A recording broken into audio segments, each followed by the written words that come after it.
Allez, on passe en cuisine, les amis. Au menu, une lotte à l'américaine ou à l'armoricaine, hein, c'est la même chose. Allez, je la fais saisir dans un mélange d'huile d'olive et de beurre. Nous allons faire une bisque maison, alors pour ça, j'ai besoin de mes têtes de gambas. Je récupère les sucs de cuisson pour faire revenir mes têtes et j'ajoute des échalotes. Quand elles commencent à fondre, j'ajoute du concentré de tomate et de la farine pour épaissir. Il faut avoir le cognac à portée de main, un coup de chaud et je le flambe. Un filet de vin blanc, du fumet de poisson et pour finir, un beau bocal de concassé de tomates. Une ébullition et je laisse cuire à feu moyen pendant 30 minutes.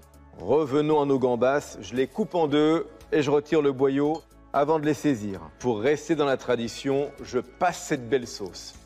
Je monte au beurre, et ben oui c'est fait, et puis je poursuis la cuisson de la lotte pendant 10 minutes. Coup de chaud sur les gambas et on joue.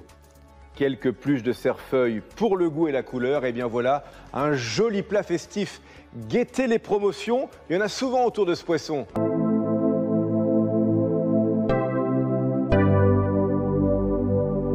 Bonjour tout le monde, heureux de vous retrouver avec un fromage que j'adore, au bon lait entier de vache, c'est le chaours. Je vais faire des feuilletés qui sont parfaits pour démarrer un repas ou l'apéritif. Et pour accompagner notre chaours, un fruit qui s'entend bien avec ce fromage, de la poire. Ça c'est une idée de David et Lionel du GAEC des Tourelles à Herville-Châtel, producteur de chaours fermier.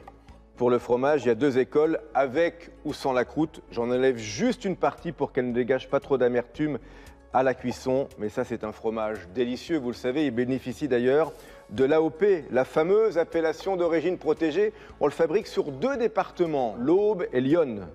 Pour ces petites bouchées, une bonne pâte, une feuilletée. On en trouve de la très bonne pure beurre au rayon surgelé. L'idée maintenant, c'est de recouvrir avec une autre pâte feuilletée. Alors pour la soudure, un petit peu d'eau aux interstices. Et juste avant, un tour de moulin à poivre. Pour les séparer, un petit coup de roulette comme faisaient nos grands-mères. Ça marche aussi avec un couteau bien aiguisé. Pour que ce soit plus joli à la présentation, je les retourne et un coup de dorure avant de passer au four. Oh, et puis puisque c'est fait, quelques graines de pavot juste avant. Et hop, 20 minutes à 180 degrés. Servez-les tièdes et surtout, chose très importante avant de les offrir à vos invités, il faut goûter les amis.